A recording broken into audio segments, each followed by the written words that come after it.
আমার সৎ ভাই আমাকে বোন হিসেবে মেনে নিতে পারলেও আমার মাকে কোনোদিনও মা হিসেবে মেনে নেয়নি। যখন আমার ভাইয়ের মাত্র 3 বছর বয়স, তখন আমার সৎ মা অর্থাৎ আমার বড় মা দ্বিতীয় বাচ্চা জন্ম দিতে গিয়েই মারা যায়। এত ছোট্ট একটা বাচ্চাকে কিভাবে দেখাশোনা করবে আমার আব্বু তখন? আর কাজ কামাই করে সংসারই বা চালাবে কিভাবে? আর বাড়িতে ভাইয়াকে দেখাশোনার মতন এমন কোনো লোকও ছিল না। এত কিছু চিন্তা ভাবনা করে আমার ভাইয়ার যে খালা ছিলেন তিনি বললেন, আমি ওকে নিয়ে লালন পালন করব। আমার কাছেই থাকবে, ও মায়ের আদর করেই আমি ওকে বড় করব। আব্বু এই কথায় একটু ভরসা পেল, মাঝে মাঝে গিয়ে ভাইয়াকে দেখে আসতো আর ভাইয়ার খরচ বাবদও টাকা পয়সা কিছু দিয়ে আসতো। ভাইয়াও আস্তে আস্তে তার মাকে ভুলে গিয়ে তার খালাকে মা বলে ডাকতো।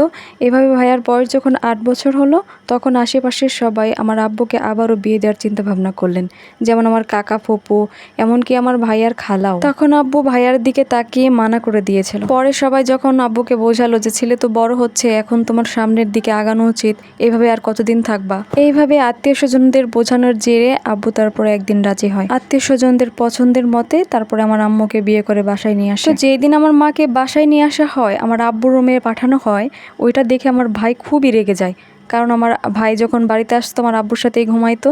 এখন যেহেতু নতুন আরেকজন আসছে, তো মানে সবাই বলতেছিল এটা তোর মা হয়, কিন্তু আমার ভাই বুঝতেই নারাজ। আর তার কারণ হচ্ছে সে তো 3 বছর বয়স থেকে তার খালাকে মা বলে জানতো। সে ভাবতো যে সে তার মা আর আমাদের আব্বু হচ্ছে তার আব্বু, মানে খালাকে মা বলে জানতো আর আব্বুকে আব্বু। সে অন্য কোনো মহিলাকে মা বলবে না। ছোট মানুষ কষ্ট পাবে ভেবে কখনো তাকে বলাই হয়নি যে তার আসল মা মারা গিয়েছে। বড়রা সবাই বলল যে বড় হলে একাই বুঝতে পারবে ও। আমার মাকে কখনো ভালোবাসার সুযোগই দেয়নি আমার ভাই। তো ভাইয়া তার খালার কাছে বড় হতে লাগলো। তো এভাবে 2 বছর পর আমার যখন জন্ম হলো, মায়ের মুখে শুনেছি ভাইয়া নাকি আমাকে দেখেই কোলে নিয়েছিল, অনেক আদর করেছিল। সবাই নাকি বলছিল রক্ত ঠিকই রক্তকে চিনে নেয়।